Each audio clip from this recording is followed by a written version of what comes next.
Hi guys. We were all told that you're gonna get a surprise. Well, here's the disappointment. Okay, my name's Amanda. Let me tell you a little bit about myself. I'm from Holmesdale. Another disappointment. I work at a health food store and it's great. I love it. I do a lot of cooking. We also sell vitamins and supplements, which also makes me a fucking doctor because people come to me with their problems and they're like, hey, you know, I've got this rash. You want to tell me a little bit about it? I'm like, no, why don't you put your shirt down, sir? This is a store. I'm not a doctor, but maybe you should see one. I do improv, and if anyone knows what improv is, it's like, oh, I'm just gonna say words and hope it's funny. So basically, that's why I'm doing stand-up. I don't do stand-up often, but I encourage people to do stand-up. I'm like, yeah, you'll be so great. I have one friend in particular, I'm like, oh yeah, do stand-up. You'll be awesome. And he's like, yeah, come to my shows. And I'm like, you'll be awesome. You guys don't know him. You're that friend.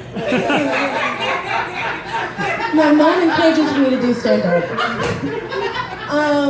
So, what else can I talk about? So I'm half Greek, half Italian, and if that means anything, I'm just really short and angry all the time.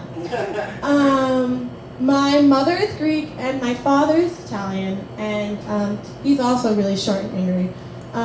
It's just a combination of short and angriness. Like Marietta did say, all short Italian men are very angry, and they talk like whatever the impersonation was. I can't even remember at this point. But I came up from a very strict grandmother. She was very Italian. She did not like it when food was wasted. So Clean Plate Club wasn't like goals. Like if you were not part of the Clean Plate Club, you were emancipated. So like growing up, she would always make us feel guilty for not finishing food.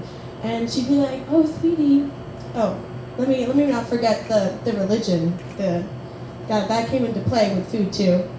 She'd be like, oh sweetie, you know, if you don't finish food, God kills a baby. Like you're not finishing this food, and by this you're ending someone's life. And I'm like, well shit, Grandma, thanks. That didn't give me an eating disorder or anything. It makes me feel real great. The rest of my siblings, I have an older brother and sister. They're not very funny, but they do exist.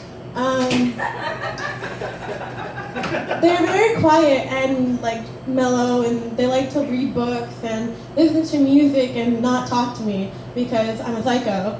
And it's a great time when we all get together because it's like we're sitting there talking, and then like I say something sarcastic or salty, and they're like, shit, why was she born? Mom, why'd you do that? And then she's like, I don't know. But my mom is a really great woman. She is the Sass Master. It's where I got it from. One time, we were waiting in line, and this lady who was giving tickets to a Renaissance fair going at, she was not very happy. So we go up, and we pay for our tickets, and like I pay, and she's like, here's your ticket. And then we're like, oh, okay. And then my brother pays, and he has a card problem, and she's like, sir, I'm gonna need you to pay something with not a card. My brother's like, well, okay. And then so my mom is like, well, listen, lady, all I've got is this card, so your machine's got to do something. So it ends up working, and the lady, she slams the ticket down, slides it off, have a nice day. So my mom returns with the salty response of, I asked for my ticket, not your sass. Puts the ticket away. Needless to say, we didn't get kicked out, but she was ready to kill us. So what else can I talk about?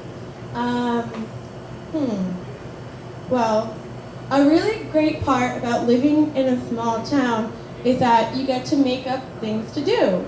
I live right on Main Street, so a really fun thing I get to do is stare outside my window and look at everybody at the bar.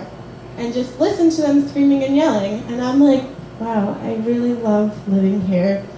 And because as anyone has ever been to Honesdale, you would know that you've either got really rambunctious rednecks or kids who were kind of not in college but also just kind of scream the whole time and have skateboards and gauges, and that's all cool and stuff, but when you're outside my house at 3 in the morning doing an ollie and I'm hearing you screaming because you're going to probably break your leg, I'm kind of like, you know, you deserve that.